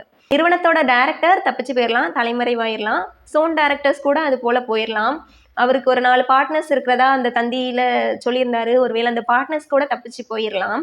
ஆனால் நீங்கள் யோசிச்சு பாருங்கள், ஒவ்வொரு மெம்பர்ஸும் நீங்கள் கிட்டத்தட்ட ஒரு 40 பேரை சேர்த்து விட்டவங்க இருப்பீங்க. நான் இருந்த குரூப்லலாம் கிட்டத்தட்ட 67 பேரை சேர்த்து விட்ட க்ரௌன் மெம்பர்ஸ் கூட இருக்காங்க. அப்போது அந்த 67 பேரும் 67 பேரில் ஒரு 40 பேர் வந்துட்டு போட்ட பணத்தை எடுத்துட்டாங்க. அதுக்கு மேலே தான் உங்களுக்கு கிடைக்கல அப்படின்னா கூட அவங்க பெரிய லெவலில் கொந்தளிக்க மாட்டாங்க. ஆனால் இந்த நிறுவனம் க்ளோஸ் ஆகுறதுக்கு ஒரு 5 மாதத்துக்கு முன்னாடியோ 4 மாதத்துக்கு முன்னாடியோ அந்த மாதமோ இப்போ க்ளோஸ் ஆன அந்த டைம்லையோ ஆக போகிறதுக்கு 2 நாள் முன்னாடியோ கொண்டு வந்து உங்ககிட்ட ஜாயின் பண்ணி உங்களை நம்பி பணம் தந்து ஜாயின் பண்ண அந்த மெம்பர், அவங்க ஃபேமிலிஸ் எல்லாரும் ஃபஸ்ட்டு என்ன பண்ணுவாங்கன்னா உங்ககிட்ட தான் வருவாங்க. உங்கள் மேலே தான் கம்ப்ளைண்ட் ஃபைல் பண்ணுவாங்க. அதையும் நம்ம வந்துட்டு என்ன பண்ணணும், வருமுன் காக்கணும். அதனால் நான் மக்களுக்கோ அந்த ஆப்பில் இருக்கக்கூடிய மெம்பர்ஸ்க்கோ, இப்போ மெம்பர்ஸ் எல்லாம் பயங்கரமாக நிறுவனத்தை பற்றி எதிராக பேசுகிறாங்க, எதிரான கருத்துக்கள் சொல்கிறாங்கன்னு நீங்கள் கோவமாக கூட கமெண்ட் பண்ண வாய்ப்பு இருக்குது. கமெண்ட் பண்ணாலும் எனக்கு வந்துட்டு இந்த ஃபுல் வீடியோ பார்த்துட்டு நீங்கள் கமெண்ட் பண்ணிங்கன்னா எனக்கு அதை பற்றின கவலை எதுவுமே இல்லை. ஏன்னா prevention is better than cure இல்லையா? அதனால தான் அவங்க கம்ப்ளைண்ட் கொடுத்தது கூட ஒரு வகையில் நல்லது தான். நம்மளாம் சேஃபாக இருக்கிறது நல்லது. நீங்கள் போட்ட இன்கம் உங்களுக்கு கிடச்சிட்டுனா சந்தோஷப்படுங்க. போட்ட இன்கம் அதுக்கும் மேலே வந்துச்சுன்னா கூட ஃபைன். ஆனால் இனிமே தயவு செஞ்சு உங்களுக்கு கமிஷனுக்காக யாரையுமே ஆட் பண்ணி விடணும்னு நினைக்காதீங்க. அதுவும் உங்கள் சாய்ஸ் தான். ஆட் பண்ணி விட்டுட்டு அதுக்கப்புறம் வரக்கூடிய பின் விளைவுகளை, அந்த மக்கள் உங்கள் மேலே எடுக்கிற ஆக்ஷனை, உங்கள்கிட்ட பிரச்சனைக்கு வரதை எல்லாத்தையுமே ஃபேஸ் பண்ண தைரியம் இருந்துச்சுன்னா யார் வேணாலும் என்ன பண்ணலாம், இது பண்ணலாம். ஆனால் இது ஒன்று தப்பு. எப்படியுமே உழைச்சி கஷ்டப்பட்டு வரக்கூடிய பணத்துக்கும் நம்மளுக்கு ஈஸியாக உட்காந்து கிடைக்கிற பணத்துக்கும் டிஃபரன்ஸ் இருக்குது. ஸோ நம்மளுக்கு எந்த ஒரு விஷயமா இருந்தாலும் சரி ஈஸியாக கிடைக்குது அப்படின்னா அதை நம்ம முழுசாக நம்பக்கூடாது, பிளைண்டாக இருக்கக்கூடாது. இன்னொன்று, இந்த மெம்பர்ஸ் எல்லாத்துக்குமே பணம் போட்டு ஏர்ன் பண்ணிட்டு இருக்கக்கூடிய மெம்பர்ஸ் எல்லாத்துக்குமே நான் சொல்கிற ஒரு விஷயம், மைவி3 ஆப் இப்போ உடனே போகலைனாலும், இந்த நிறுவனம் உடனே க்ளோஸ் ஆகலைனாலும் என்னைக்காவது ஒரு நாள் கொஞ்ச நாளில் க்ளோஸ் ஆக தான் போகுது. ஸோ அது எல்லாத்துக்கும் தெரிஞ்ச ஒரு உண்மை. அப்போது நீங்கள் இப்படியே இருந்து பழகிட்டீங்க அப்படின்னா உங்களுக்குன்னு குவாலிஃபிகேஷன், உங்களுக்குன்னு ஒரு ஒர்க் எக்ஸ்பீரியன்ஸ் எதுவுமே இல்லாமல் போயிடும். இப்போதைக்கு நீங்கள் பணம் போட்டிருக்கீங்க, கம்பெனி இருக்கிற வரைக்கும் அதோட ஆதாயத்தை பார்த்துக்கணும், எடுத்துக்கணும்னு நினைக்கிறவங்களா இருக்கீங்கன்னா கூட அதை ஒரு சைடில் வச்சுக்கிட்டு உங்களுக்குன்னு ஏதாவது ஒரு ஒர்க்குக்கு போங்க. நிறைய பேர் இப்போ அப்படிதான் வேலை இல்லாத யங்ஸ்டர்ஸ் நிறைய பேர், college students, girls, working women, இந்த மாதிரி நிறைய பேர் என்ன பண்ணுறீங்கன்னா அதை மட்டுமே நம்பி வீட்டில் உட்காந்துட்டு இருக்கீங்க. அவங்க எல்லாரும் கொஞ்சம் தயவு செஞ்சு இது வந்து யோசிக்கிறதுக்குள்ள ஒரு டைம்னு நான் நினைக்கிறேன். அதை விடுங்கன்னு சொல்ல மாட்டேன். ஏன்னா நீங்கள் பணம் போட்டிருக்கீங்க, முடிஞ்ச வரைக்கும் அதுலேருந்து உங்களுக்கு போட்ட பணத்தையாவது எடுக்க ட்ரை பண்ணணும். கண்டிப்பாக வெளியே வரக்கூடாது. மற்றபடி ஏர்னிங்ஸ் வந்துட்டு இருக்குன்னா ஓகே. ஆனால் நீங்கள் அதை ஒரு சைடாக வச்சுக்கோங்க.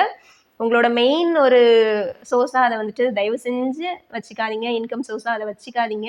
அப்புறம் இன்னும் சிலர் வந்துட்டு நம்ம மெம்பர் ஆகலாமா வேண்டாமா அப்படின்ட்டு கஷ்டப்பட்டு ஒரு கடன் பணத்தை எடுத்து வச்சுட்டு சேரலாமா வேண்டாமான்னு ஒரு குழப்பமான மனநிலையில் இருப்பீங்க. எப்போவுமே ஒரு விஷயத்தில் இறங்குறதுக்கு முன்னாடி நிறைய தடவை யோசித்து பார்க்குறது நல்லது. யோசித்து பாருங்கள்.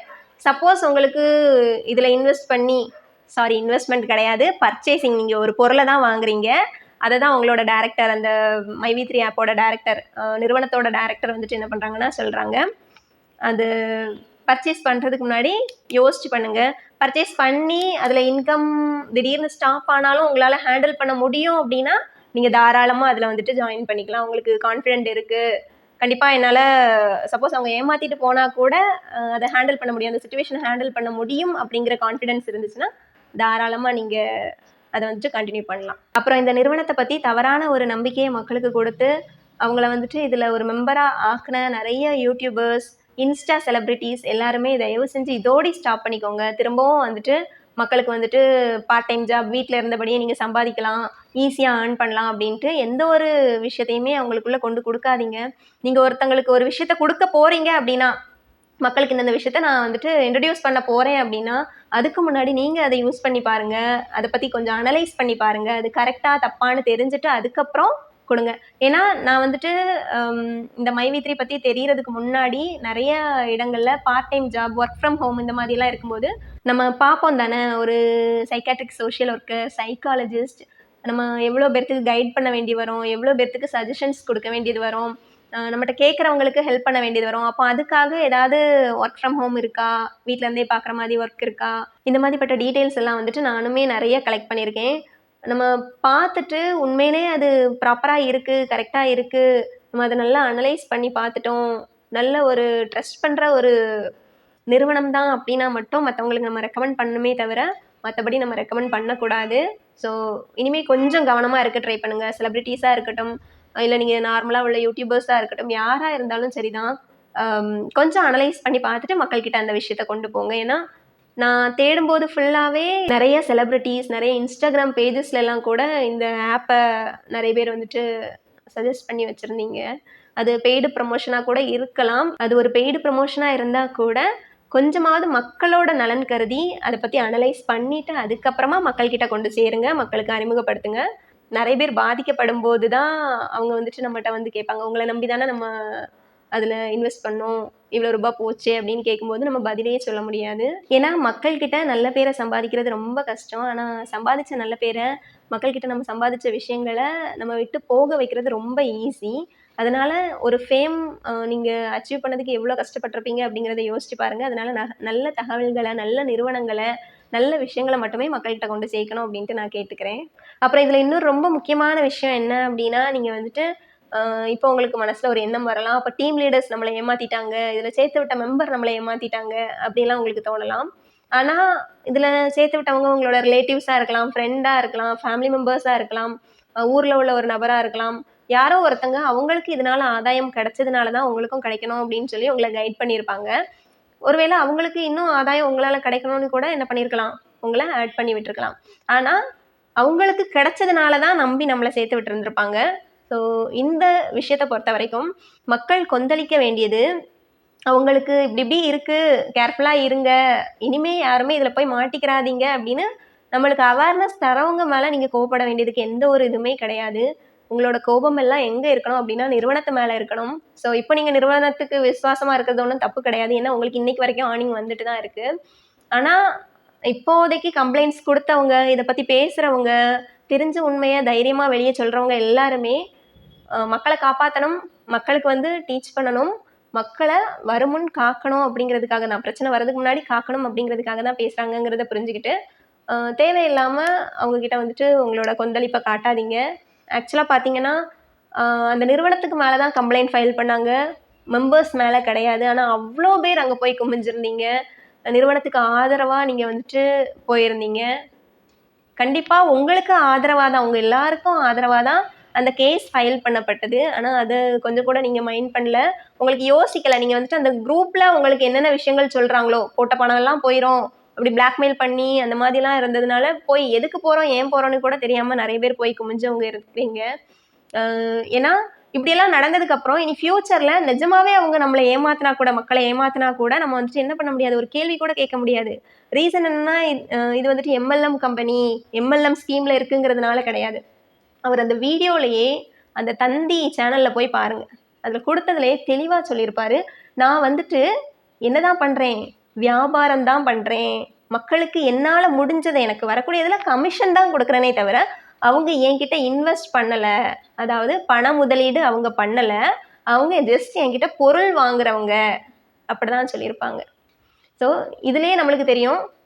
நாளைக்கு யாராவது கம்ப்ளைண்ட் பண்ணா கூட, நான் இவ்ளோ மெடிசின் குடுத்துருக்கேன்.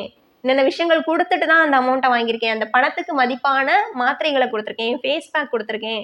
இன்னென்ன விஷயங்கள் குடுத்துருக்கேனா அப்படின்னு தான் சொல்லுவாரே தவிர, பணத்த ஏன் என்ன பண்ணீங்க? மோசடி பண்ணியிருக்கீங்க அப்படிலாம் அவர வந்துட்டு கேள்வி கேட்கிற அளவுக்கு இருக்குமான்னு எனக்கு தெரியல. அதையும் தாண்டி இப்ப நெறைய பணம் வருது. கணக்கு வழக்குகள் எல்லாம் கரெக்ட்டா வச்சிருக்க மாட்டாங்க. ஒரே பேங்க் அக்கவுண்ட்க்கு தான் எல்லா பணமும் போகுதா? கரெக்ட்டான கணக்கு தான் காட்டுறாங்களா? ஜிஎஸ்டி எப்படி மெயின்டெயின் பண்றாங்க? ஒண்ணுமே என்னது ப்ராப்பரா தெரியல. இந்த கேஸ் ப்ராப்பரா அடுத்த கட்டத்துக்கு போயி, அடுத்தடுத்த கட்டங்கள கடக்கும்போது தான் என்னன்னே நமக்கு தெரியும். மேபி கொஞ்ச நாள்ல அந்த கம்பெனியோட பேங்க் அக்கவுண்ட்ட ஹோல்ட் பண்ணி வைக்கிறதுக்கு கூட வாய்ப்பு இருக்கு. ஸ்டாப் பண்ணி வைக்கிறதுக்கு கூட வாய்ப்பு இருக்கு. நல்லா யோசிச்சு பாருங்க. 2 1/2 வருஷத்துக்கு முன்னாடி இந்த கம்பெனில மெம்பரா ஜாயின் பண்ணவங்க நல்லா ஏர்ன் பண்ணியிருப்பீங்க. 10 மாசத்துக்கு முன்னாடி ஜாயின் பண்ணவங்க கூட நீங்க போட்ட பணத்த எடுத்திருப்பீங்க. இப்ப உங்களுக்கு வரக்கூடியதெல்லாம் எக்ஸ்ட்ரா உங்களுக்கு பெனிஃபிட் தான். ஆனா, நீங்க இனிமே ஜாயின் பண்ணி விடக்கூடிய ஒவ்வொரு நபர்களும், இல்ல இப்ப இடையில சமீபத்தில ஜாயின் பண்ணி விட்ட நபர்களும், அவங்களுக்கு அந்த பணம் கிடைக்குமா கிடைக்காதா அப்படிங்கிற ஒரு இதே தெரியாமல் ஒரு கேள்விக்குறியில் தான் இருக்காங்க. அந்த ஒரு குழப்பத்துல தான் அவங்க வந்துட்டு அந்த போராட்டத்துக்கு மிரட்டி கூப்பிட்ட உடனே போனது அந்த மாதிரிப்பட்ட விஷயம்லாம். அதனால இனிமேலாவது நம்ம அவேரா இருப்போம். எந்த ஒரு விஷயமுமே உங்களுக்கு ஈஸியா கிடைக்குது அப்படிங்கிறதுக்காக போய் நம்பி ஏமாற வேண்டாம். ஈஸியா கிடைக்கிற விஷயம் எதுவுமே நம்மளுக்கு நிலைக்காது.